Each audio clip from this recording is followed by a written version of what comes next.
कोଳରେ ଖେଳୁଥିବା ପୁଅକୁ blood cancer ଶୁଣିଲେ କୋଉ ମା ବାଇ ଦୁନିଆରେ ସହିପାରିବ।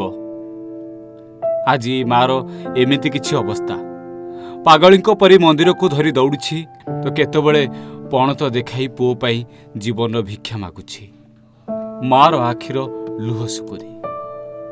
ତେବେ ଡାକ୍ତର ଏମିତି କ'ଣ କହିଲେ ଯାହାପରେ ମା ଦୁଆର ଦୁଆର ବୁଲି ଭିକ୍ଷା ମାଗୁଛି, ପୁଅକୁ ବଞ୍ଚାଇବା ପାଇଁ ମନ୍ଦିରକୁ ଦୌଡୁଛି। ଗାଁ ମନ୍ଦିରରେ ଚାଲିଥିଲା ସାମୂହିକ ପୂଜାର୍ଚ୍ଚନା। ଏଥିରେ ସାମିଲ ହୋଇଥିଲେ ସ୍କୁଲର ଗୁରୁମା, ଛାତ୍ରଛାତ୍ରୀ, ଗାଁର ମୁରବୀ, ମହିଳା ଓ ଯୁବକମାନେ। ସ୍ୱପ୍ନେଶ୍ୱର ମହାଦେବଙ୍କୁ ଘଣ୍ଟ ଘଣ୍ଟା ଆଳତି, ଧୂପ, ଦୀପ, ନୈବେଦ୍ୟ ଦ୍ୱାରା ପୂଜାର୍ଚ୍ଚନା ହେଉଥିଲା।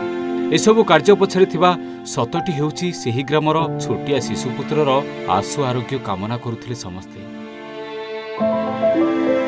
2022 ତାର ଦେହ ଖରାପ ହେଲା ସେପ୍ଟେମ୍ବର ମାସରୁ। ମୁଁ ପ୍ରାଥମିକ ଆମର ମାହାଙ୍ଗା ମେଡିକାଲ କଲି, ଶିଶୁ ଭୁବନରେ କଲି।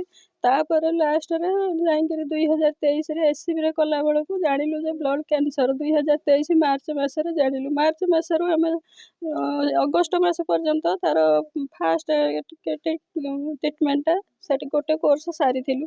ସାରିଲା ପରେ ତାପରେ ସେପ୍ଟେମ୍ବର, ଅକ୍ଟୋବର, ନଭେମ୍ବର ମାସରେ ଭଲ ଥିଲା। ମୁଁ ତାକୁ ମାସକୁ ମାସ ନେଇ ଦେଖାଇକିରି ଔଷଧ ଆଣେ। ତାପରେ ନଭେମ୍ବର ମାସକୁ ଗଲା ବେଳକୁ ଡକ୍ଟର କହିଲେ ଯେ ନାଇଁ ତାର ରିଲାପ୍ସ ଆସିଛି, ଆଉ ତାର ଆଉ ଗୋଟେ ହାଇଟ୍ କେମୋ ଦିଆହବ। କ୍ୟାନ୍ସର ପୀଡ଼ିତ ଛାତ୍ରର ଜୀବନ ବଞ୍ଚାଇବାକୁ ସାମୂହିକ ଭାବେ ଏଭଳି ପ୍ରାର୍ଥନା କରିଛନ୍ତି। କଟକ ଜିଲ୍ଲା ମହାଙ୍ଗା ବ୍ଲକ କୁହୁଣ୍ଡା ପଞ୍ଚାୟତ କଲ୍ୟାଣପୁର ଗାଁର କ୍ଷିତୀଶ ପଲେଇଙ୍କୁ ମାତ୍ର 10 ବର୍ଷ ହୋଇଛି। ଏବେ ସେ ରକ୍ତ କର୍କଟରେ ପୀଡ଼ିତ ଅଛନ୍ତି। ଓଡ଼ିଶାରେ ଆଉ ଚିକିତ୍ସା ସମ୍ଭବ ନ ହେବାରୁ ଡାକ୍ତରଙ୍କ ପରାମର୍ଶ କ୍ରମେ କ୍ଷିତୀଶଙ୍କୁ ଟାଟା ମେମୋରିଆଲ ହସ୍ପିଟାଲ ବମ୍ବେକୁ ନିଆଯାଉଛି। ପିଲାଟିର ଚିକିତ୍ସା ଅତ୍ୟନ୍ତ ବ୍ୟୟବହୁଳ।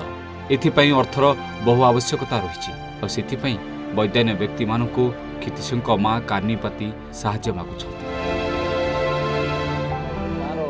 ଶିବ ମନ୍ଦିରରେ ଆଜି ଆମେ ପ୍ରାର୍ଥନା କଲୁ, ପୂଜାର୍ଚ୍ଚନା କଲୁ, ଦୀପ ଜାଳିଲୁ, ସେ ପିଲା କେମିତି ଭଲ ହେଇଯାଉ। ଟଙ୍କା ଦେଲେ ପିଲା ଭଲ ହବନି, କିନ୍ତୁ ଆଶୀର୍ବାଦ ଯଦି ଈଶ୍ୱରଙ୍କର ଥାଏ, ଭଗବାନଙ୍କର ଥାଏ, ସେ ପିଲା ଭଲ ହେଇଯିବ। ତେଣୁ ସେ ତ ସହଜେ ଗରିବ ପରିବାରର ପିଲା, ତ ତା ମା କାନି ପତେଇ ଅନୁରୋଧ କରୁଛି, ସାରା ରାଜ୍ୟବାସୀଙ୍କୁ, ଦେଶବାସୀଙ୍କୁ ଅନୁରୋଧ କରୁଛି, ସେ ପିଲାଟି ଭଲ ହେବା ପାଇଁ ଅତି କମରେ 20 ଲକ୍ଷରୁ ଉର୍ଦ୍ଧ୍ୱ ଟଙ୍କା ଦରକାର। ସେ ପଇସା କେମିତି ଟିକେ ଆପଣମାନେ ଯଦି ସାହାଯ୍ୟ କରିବେ, ତାର ଫୋନ ପେ ନମ୍ବର, ତାର ଦିଆଯାଇଛି ନମ୍ବର, ତାର ଗୁଗୁଲ ପେ ସବୁ ନମ୍ବର ଦିଆଯାଇଛି, ଆପଣ ସବୁ ଜାଗାରେ ଉପଲବ୍ଧ ଅଛି। ଯଦି ସେ ପିଲାଟିକୁ ଏତିକି ସହାୟତା ରାଶି ମିଳିପାରନ୍ତା, ସେ ପିଲାଟି ଭଲ ହେଇପାରନ୍ତା ଏବଂ ଭଲ ହେଇ ଘରକୁ ଫେରନ୍ତା। ସେ ଚାହୁଁଛି ପାଠ ପଢ଼ିବା ପାଇଁ, ବଡ଼ ମଣିଷ ହେବା ପାଇଁ, ତାକୁ ବଞ୍ଚାଇ ରଖିବା ପାଇଁ ସମାଜରେ ଆମ ସମସ୍ତଙ୍କର ଦାୟିତ୍ୱ। ତେବେ କ୍ଷିତୀଶ ଭଲ ହୋଇଗଲେ ପୁଣି ଥରେ ସ୍କୁଲ ଯିବେ, ପାଠ ପଢ଼ିବେ, ଖେଳିବେ, ବୁଲିବେ, ମସ୍ତି କରିବେ। ଆଉ କ୍ଷିତୀଶ ସହ ପାଠ ପଢ଼ୁଥିବା ପିଲାମାନଙ୍କର ବି ଆଖିରେ ଲୁହ ଆସିଯାଉଛି ଯେ କ୍ଷିତୀଶ ଆଉ ସ୍କୁଲ ଆସୁନି, ତାକୁ କ'ଣ ଗୋଟେ ରୋଗ ହୋଇଯାଇଛି ଯାହାକି ଭଲ ହେବାଟା ଭାରି କଷ୍ଟ। ଆଉ ସେଇଥିପାଇଁ ତ ଏହି ସବୁ ପିଲାମାନେ ହାତ ଯୋଡ଼ି ଭଗବାନଙ୍କୁ ଡାକୁଛନ୍ତି ସାଙ୍ଗ କ୍ଷିତୀଶକୁ କେମିତି ଭଗବାନ ଭଲ କରିଦିଅନ୍ତୁ। ଏହି ଗାଁ ମନ୍ଦିରରେ ତା ପାଇଁ ଦୀପ ଜାଳିଥିଲେ ସ୍କୁଲର ଗୁରୁମା, ସହପାଠୀ ଓ ଗ୍ରାମବାସୀମାନେ। ମେଧାବୀ ଛାତ୍ର କ୍ଷିତୀଶ ଜୀବନରେ ବଡ଼ ହେବ, ଭଲ ମଣିଷ ହୋଇ ପରିବାର ଓ ଗାଁର ସମ୍ମାନ ରଖିବ। ଏ ପିଲାଟିର ଛୋଟିଆ ସ୍ୱପ୍ନକୁ ସାକାର କରିବା ପାଇଁ ଆମକୁ ସମସ୍ତଙ୍କୁ ଆଗକୁ ଆସିବାକୁ ପଡ଼ିବ ବୋଲି ସ୍କୁଲର ହେଡମାଷ୍ଟର ମଧ୍ୟ କହିଛନ୍ତି। ଆମେ ବର୍ତ୍ତମାନ ଏଠାରେ ସମସ୍ତେ ଉପସ୍ଥିତ ଅଛୁ। ମୋର ସମସ୍ତ ଷ୍ଟାଫ ଓ ମୋ ପିଲାମାନେ, ଗାଁର ସମସ୍ତ ମୁରବୀ ଲୋକ, ଛୋଟ ବଡ଼ ଭାଇ ଓ ଭଉଣୀମାନେ ଅଛନ୍ତି ଏବଂ ସେ ପିଲା ବି ମଧ୍ୟ ଆମ ସାଙ୍ଗରେ ଅଛି। ତା ନାଁ ହେଉଛି କ୍ଷିତୀଶ କୁମାର ପଲେଇ। ସେ ତୃତୀୟ ଶ୍ରେଣୀର ଛାତ୍ର। ତାର ଦେହ ବ୍ଲଡ୍ କ୍ୟାନ୍ସର ହେଇଥିବାରୁ ସେ ବର୍ତ୍ତମାନ ଟାଟା ମେମୋରିଆଲକୁ ଯାଉଛି।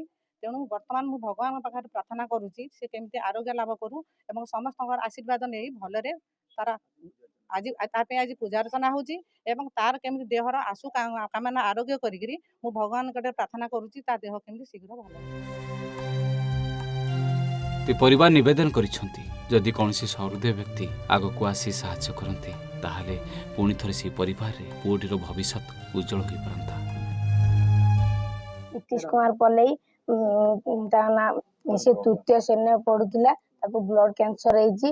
ସେ ସବୁ ମେଡିକାଲରେ ବୁଲି ତାକୁ ଭଲ ହେଇପାରୁନି। ସିଏ ବମ୍ବେ ଯିବ, ବମ୍ବେର ଟାଟା କମ୍ପାନୀରେ ଯିବ ମାନେ ଚିକିତ୍ସା ହେବା ପାଇଁ।